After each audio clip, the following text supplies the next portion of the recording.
You're listening to the Monocle Daily, first broadcast on the 5th of March, 2026 on Monocle Radio.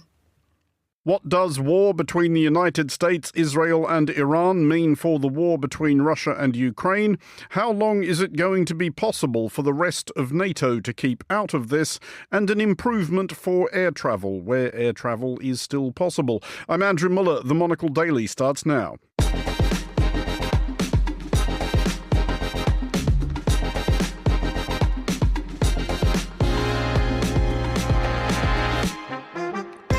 Hello and welcome to the Monocle Daily, coming to you from our studios here at Midori House in London. I'm Andrew Muller. My guests Stephen Dalziel and Elisabeth Braw will discuss today's big stories, and our weekly letter from arrives somewhat waterlogged from Melbourne. Stay tuned, all that and more coming up right here on the Monocle Daily.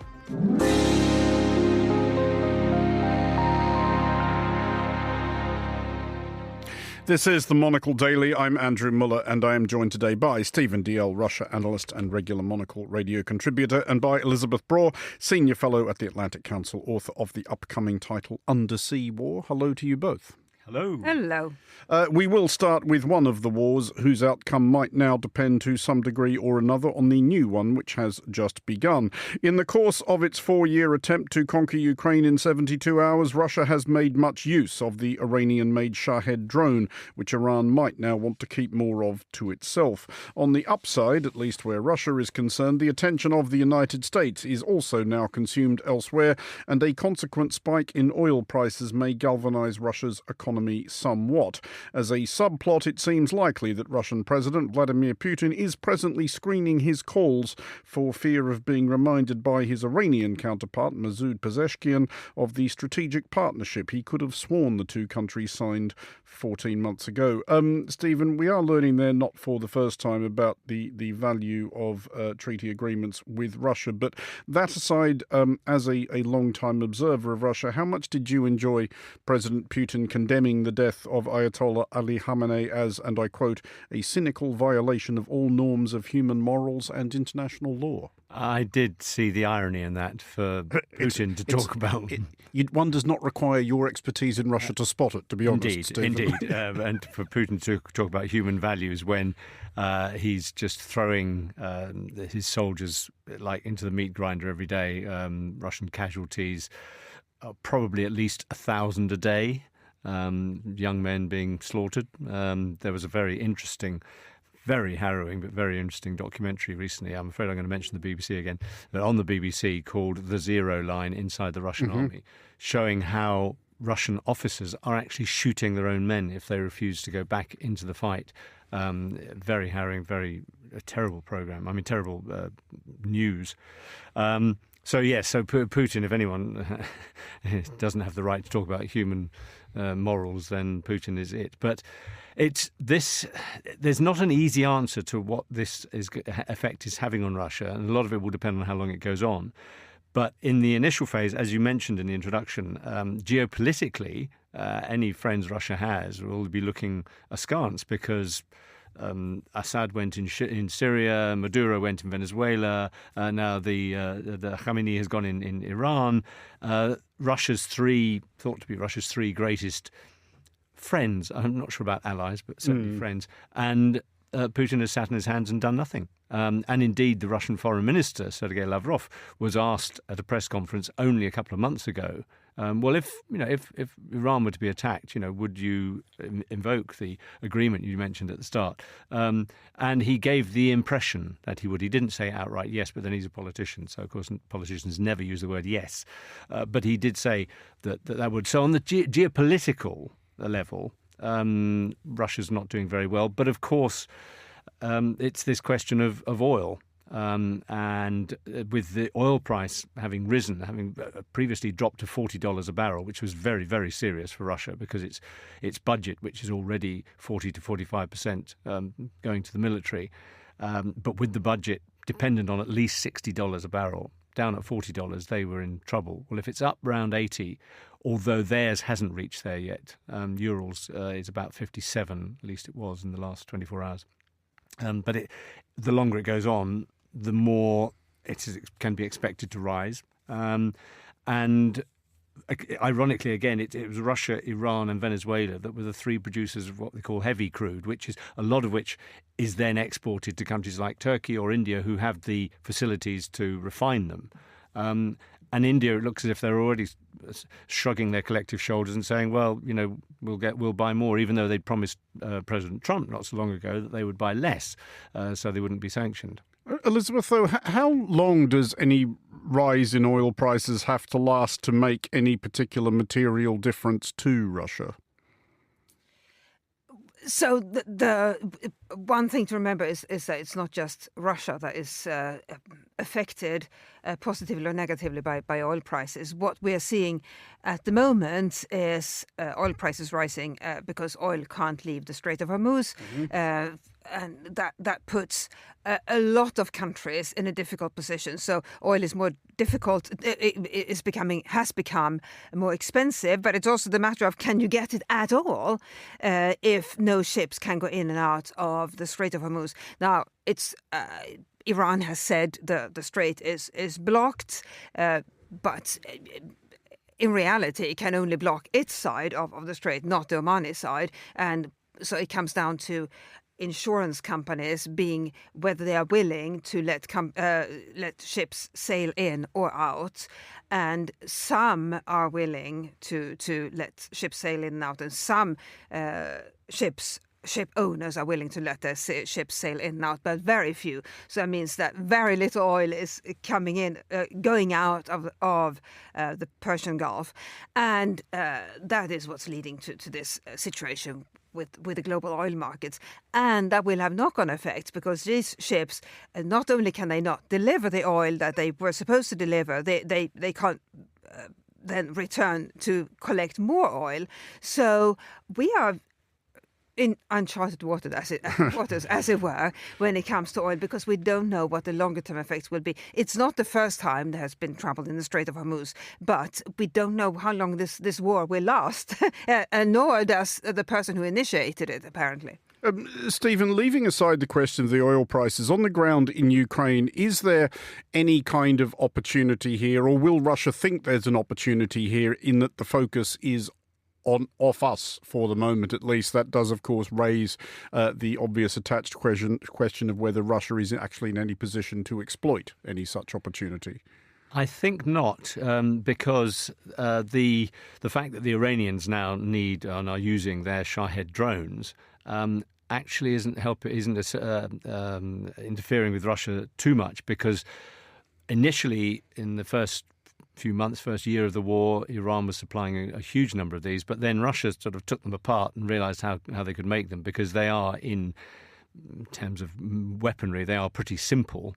And so Russia is now manufacturing its own. It was still getting some from Iran, but look at the numbers. I couldn't help a rather ironic smile when I saw that the West and is getting worried about the number of missiles and drones that Iran's been firing, and if you compare it to the increasing number of missiles and drones that Russia has been firing at Ukraine, the amount that Iran has launched since Saturday, since this all kicked off, probably amounts to one of the worst nights that Kiev has suffered at Moscow's hands. I mean, Moscow is throwing hundreds of these drones, particularly drones, and up to 40 ballistic missiles in one go. So I think that it won't affect the Russia's use of the drones, because they're making so many more of their own now. Elisabeth, just finally on this, is there any kind of opportunity here for Ukraine, which for obvious reasons knows more about anti-drone defence than any country on earth? President Zelensky has kind of intimated that Ukraine might be willing to part with that expertise. Not just expertise, but drones. And this is the utter irony of the situation, that the United States, or rather Donald Trump, who has spent so much time belittling, offending, insulting Volodymyr Zelensky and refusing to help the Ukrainians, is now in a position that he and his country need Ukrainian drones to counter the Iranians. And so they are apparently in talks with Ukraine to buy Ukrainian drones, because the Ukrainians have figured out ways of making, as Stephen said, making very effective drones very cheaply. And so the Americans are now trying to buy them. But it is an utter irony, is it not, that the United States, which under Trump has treated Ukraine so badly and caused it quite significant harm, has now discovered that even the most powerful country on the earth will at times needs friends and allies, and the country it now needs the most is Ukraine. Well, to Iran itself, whose apparent policy of launching anything they still have at anybody they can hit is fraught with potential repercussions beyond whatever damage gets done when and if their projectiles evade interception. On Wednesday, a ballistic missile was launched from Iran, apparently in the direction of Turkey, before being cleaned up by NATO air defences. Iran was unsurprisingly swift to deny any intention of hostility towards Turkey, perhaps mindful that bringing NATO's second largest military into the fray alongside NATO's largest military would probably not improve their position. NATO Secretary-General Mark Rutte, possibly stifling a nervous laugh, said this was not an Article 5 event. Elisabeth, though, it's not actually, though, unimaginable, is it, whether by accident or design an Iranian missile lands on NATO territory? It's not, and Turkey is clearly in the line of fire, as it were, or accidental fire. And this really brings into sharp focus, the nature of Article 5. For all these years, we have thought that we knew what constituted an attack on NATO, so it would be a military attack. Well, what is a military attack?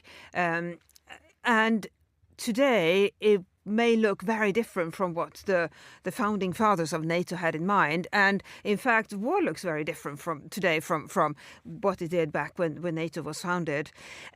So it's a military attack is in the eye of the beholder these days. And so if it's an accidental, a drone accidentally shot into Turkish airspace, for example, then as happened today, NATO officials, NATO ambassadors will have to decide, does it constitute an attack on NATO? And they, unlike us, don't have the luxury of hours to think about it. They have to react very quickly and also assess whether it was accidental or whether it's the beginning of a real attack. I think on this occasion they assessed it correctly. They probably was just a drone that had gone astray. But it's not always going to be that easy, and it's especially not going to be that easy on the eastern flank, where you get drones crossing the border into Poland, into the Baltic states every now and then. And on each of those occasions, NATO officials, NATO ambassadors, NATO member states have to decide, does this constitute an Article 5 scenario? Because, Stephen, these questions are probably, as things stand, more fraught for Turkey than any other NATO member. It does, of course, share a border with Iran. It is a very likely path for any exflows of refugees from Iran, although it's reasonably certain that Turkey would wave them towards Europe with all possible haste, which would be a whole other crisis. And Turkey will also be unhappy about the chat doing the rounds about the US attempting to foment some sort of rising of the Kurds. It's again not unforeseeable that Turkey might decide to get properly involved in this. Not unforeseeable, but I think it would have to go on for a lot longer. I mean, I'm sure that they are monitoring it, as you say, because of where they are. They're monitoring it more closely than anyone else. And there are, of course, reports already of refugees fleeing into Turkey. But for the reasons you've mentioned, for the Kurds and so on, they've got real reason to be exceedingly wary. But I seem to be using the word irony an awful lot today. But another irony, of course, is that we're talking about Article 5 and NATO. In recent months, President Trump has suggested that it doesn't actually count for anything as far as the United States is concerned. Europe can look after itself. So I think wider question. depending again how long it goes on, but would be, well, what does NATO actually mean now? And is the United States really a part of NATO? Well, on that question, Elizabeth, another, I think, not implausible scenario, if this does turn into more of a months than weeks thing, might we arrive at a position at which other NATO countries, the United States' nominal partners and allies in NATO, start thinking we do need to make some sort of token contribution here with a view to at least keeping the United States in NATO and stopping the United States from saying, well, we went to war and nobody helped us. What is NATO even for? Well, NATO is certainly not for wars initiated against other countries, and it's certainly not for wars in countries outside NATO's territory. NATO is a defensive alliance that only kicks in when a NATO... The United States might argue that NATO did go to war in Serbia and Libya.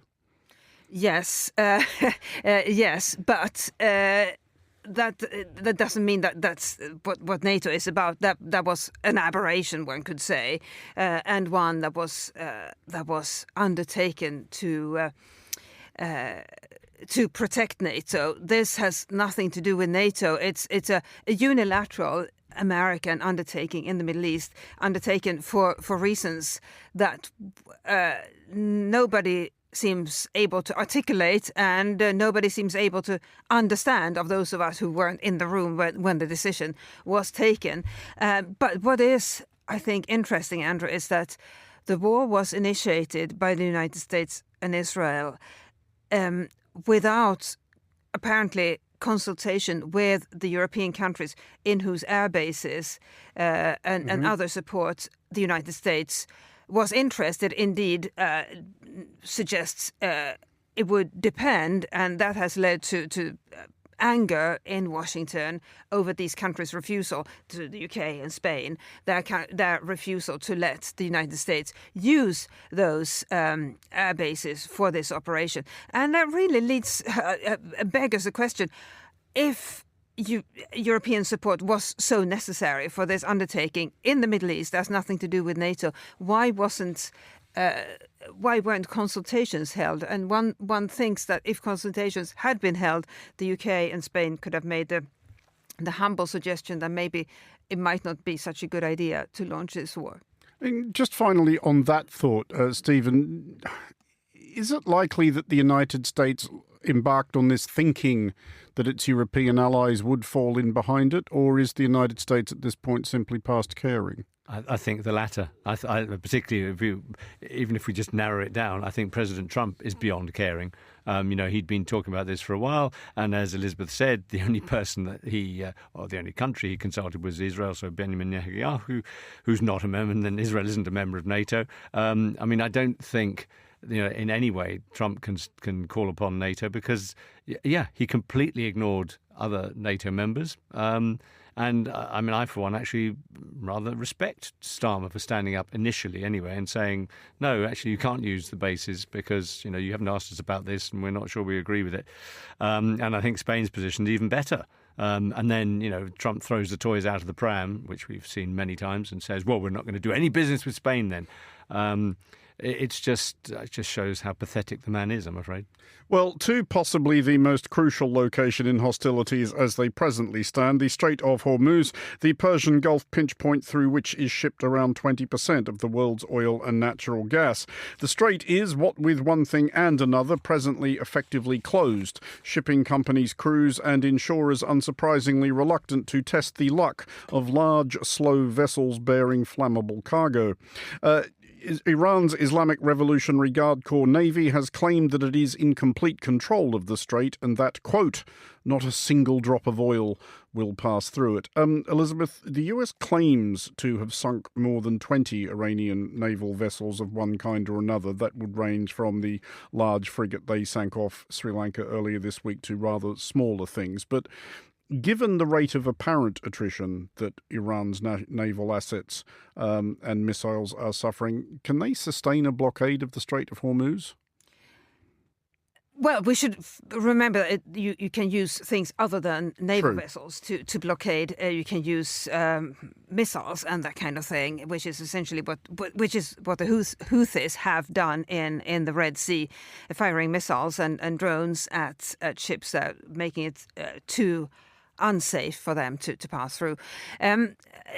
Yes, Iran can make the Strait of Hormuz unhospitable, and that would essentially amount to blockade. But at the end of the day, the people who decide whether the Strait of Hormuz is blockaded or not are the insurance companies. So they are the ones that decide it is possible to go through. And at the moment, the situation is that insurance rates have spiked, unsurprisingly, and only a few insurers are allowing the shipping lines that they look after to send ships through at very high rates.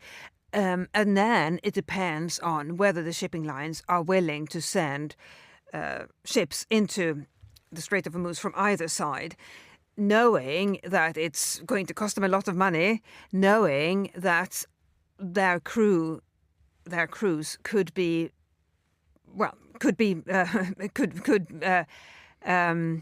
hit by a missile or some other weapon. And so they are in a really terrible position because they need to keep shipping oil in and out in order to make money. And there are massive knock-on effects if your ships are not going anywhere, because then you have all the other cargo that you can't deliver and pick up. But you have the additional cost to go in if you were to be brave enough. But you also have a duty of care to your crews, which is really important. And crews have already been hit. One crew member has already been killed.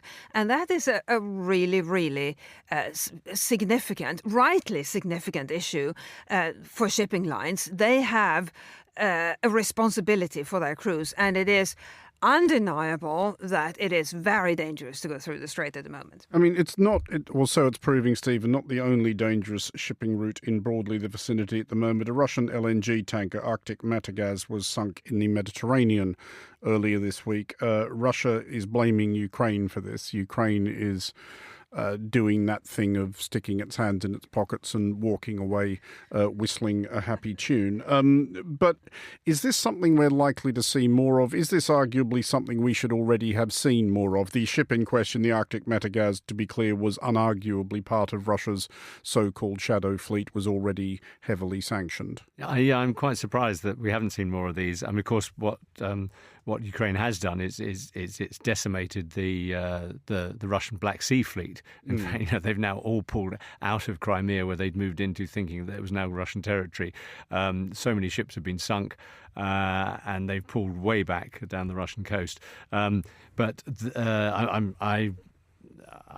don't know whether it was the Ukrainians who sank the tanker in the Mediterranean, but I think it's possible. What particularly struck me, though, about the question of the Straits of Hormuz was, earlier in the week, Trump came out and said, we will send naval protection for these vessels. And I smile because my father was a captain in the Merchant Navy.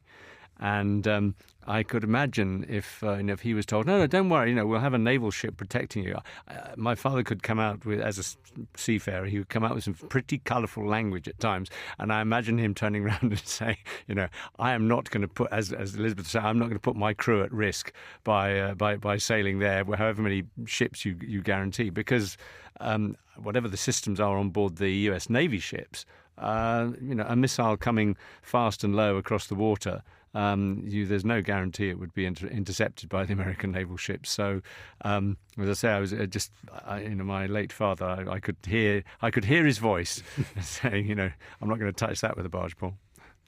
And on top of that, it's completely unclear what vessels this escort would escort. Would it be just US flagged vessels? There are not many US flagged tankers in the world. The US is not a big flag. Would it be US owned vessels? Would it be vessels carrying cargo to the United States, from the United States. Nobody knows. And it was interesting, actually. I saw an maritime insurance company put out a statement about this, saying, for the moment, this proposed policy appears to exist only as a social media post. So that's where we are. Yeah, and I think that, exactly that again shows how uncertain and how dangerous this whole situation is, because Trump, we know that Trump has a very short attention span, and he throws out a message like that.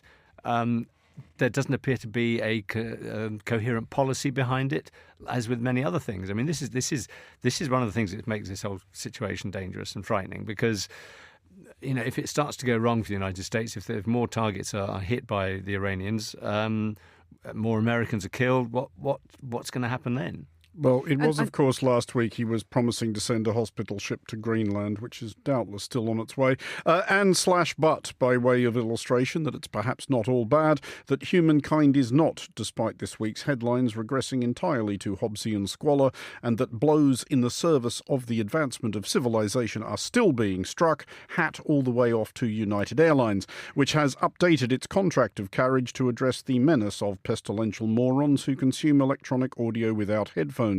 These sociopathic troglodytes now face being removed from United's planes. Unfortunately not mid-flight, bundled through the emergency exit with a boot print in the seat of their tracksuit bottoms and without a parachute. But it's a start. Elizabeth, how overdue is this? Massively overdue. Correct answer. I think we have all been on flights where children have been entertained by games or films on a smartphone or tablet without headphones, and there is no need for such entertainment without headphones. I'm an experienced traveller over the years. With children flying on 11-hour flights, infants and toddlers. They are now grown, but I feel I have a halo above my head, because I never once had them use any electronics without headphones. A ripple of applause from the presenter here. Yay! Yeah.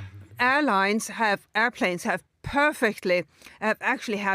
fantastic content for children on those screens in front of you on the plane, precisely for this purpose, and they even hand out headphones. So children are well looked after by the airlines, by the content they have on those screens, and there is also the opportunity to bring books. That is true. Stephen, I worry that the penalty is not sufficient. They are merely banning them from United's planes. One assumes subsequently, I would have thought, I'm just thinking out loud here, perhaps for the flight on which the remainder of the flight on which they have offended, they could be compelled to sit in a corner with a pointy hat on. Well, that would be one rather old-fashioned, but certainly one way of doing it. While the other passengers pelt them with leftover in-flight meals. There is that, yes, that would be another one. I would extend it not only to aeroplanes, but to trains. Literally everywhere. Underground, absolutely, yes. I have one story which... it happened before the pandemic, and I think this is crucial because, to be serious for a moment, I think that societies generally are much angrier and not as friendly in many ways after the pandemic. I think possibly that's another whole story. Makeable case. But this would have been, I suppose, about 8 or 10 years ago. I was on the Underground in London. And as is my wont, I had a book, and I was reading a book, and as has been noted, that's a way of passing the time on a plane as well. So I was reading my book, and a guy got on, sat next to me, youngish chap, certainly compared to me. And you may have noticed that whatever music they're listening to in earbuds, what you hear is... So this guy was actually wearing earbuds. This was not even out loud. He had earbuds, but he had it really, really loud. Mm-hmm. And I found it very distracting. And so I turned to him and said, very politely, I said, "Excuse me, do you think you could turn it down a bit?" "What? Do you think you could turn it?" "Nah." He refused to turn it down. I said, "Well, it's disturbing me and I think probably other people." "Nah." So he sat there, so I started to read my book to him, loud. And after a couple of paragraphs, he got up and went and stood a little further down the carriage. And if looks could kill, I would not be here now, because he was looking daggers at me down the train. As I say, I don't know if I'd do that nowadays because I think that I do think there's this extra anger. And he probably has subsequently told the story, Stephen, of this guy who got on a train holding this thing which appeared to consist of cardboard and paper, and the paper inside the cardboard had these sort of little black squiggles on them. Couldn't say what they were. Don't know what that bloke was about. What a weirdo. Stephen Dalziel and Elisabeth Braw, thank you both for joining us.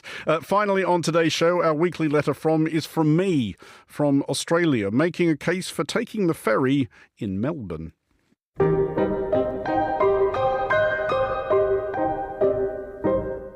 Sydney's harbour and Sydney's ferries get pretty much all the attention commanded by Australian anchorages and their attendant transport options, and quite rightly.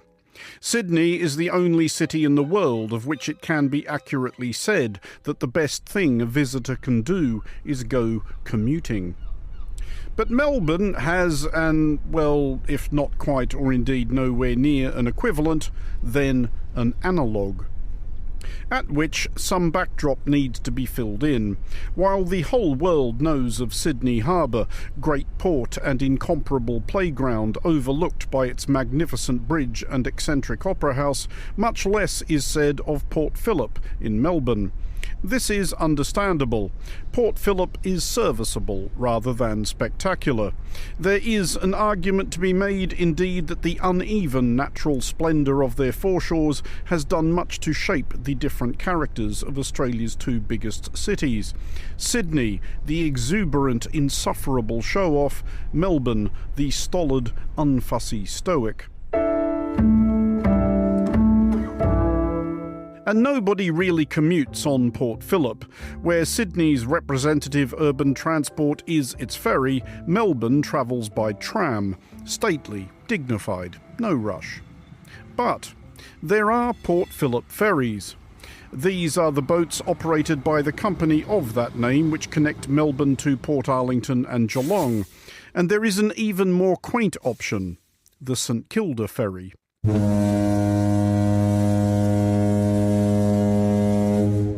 Granted, Sydney-siders would fall about with derisive laughter at the description.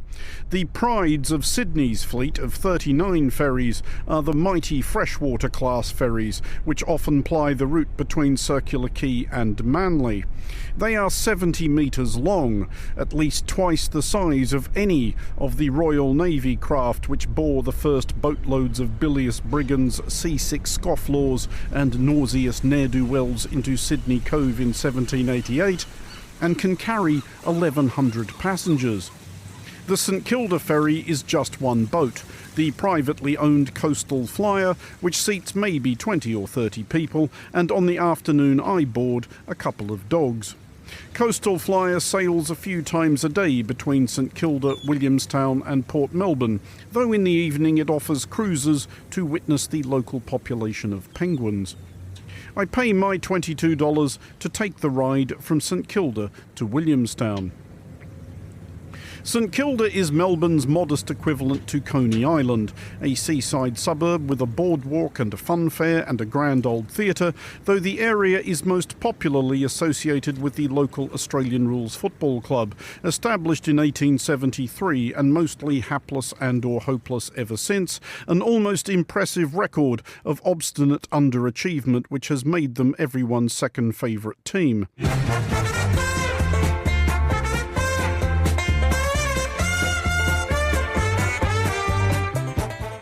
At St Kilda's old home ground, Moorabbin Oval, it was often noted that a peculiar microclimate appeared to exist around it, for even in the driest of winters, its centre square would often be a viscous, muddy bog, almost as if someone had turned the fire hoses on it the morning of the match to slow down more agile opponents. Today it is sunny as Coastal Flyer futs gently from its docking spot on St Kilda Pier and proceeds gently through the small boats moored in the marina. It picks up a bit of speed once out in the bay, enough to deliver the unwary passenger on the outdoor seats at the stern the occasional invigorating faceful of salty water. There is, to be honest, not a great deal of scenery, certainly not compared to Sydney Harbour, but given that this observation could be correctly made about every natural environment on Earth, this is no reason not to enjoy the ride. On the starboard side, as we venture into Port Phillip proper, there is the skyline of downtown Melbourne and the derricks of Port Melbourne. On the port side, the view towards the open sea of Bass Strait, today dotted by a few gulls and cormorants and dominated by a vast blue-hulled Maersk freighter at journey's beginning. Approaching the wharfs at Williamstown, we can make out one of the products of the shipyard which operated here until just a few years ago, HMAS Castlemaine, a Royal Australian Navy frigate during World War II, now a museum. Williamstown occupies a peninsula, so is surrounded by water on three sides and maintains many of the elderly buildings which evoke a picturesque history. It manifests as an agreeable mix of sleepy seaside hamlet and wild west frontier town, though with better cafes than either. Williamstown is not a suburb that many tourists think of visiting, but more should, and they should forsake the train for a means of transport which is, in its understated and just slightly peculiar way, altogether representative of the city it serves.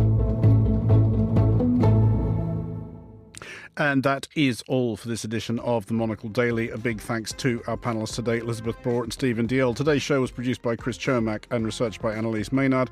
Our sound engineer was Steph Chungu. I'm Andrew Muller here in London. The Daily is back at the same time tomorrow. Thanks for listening.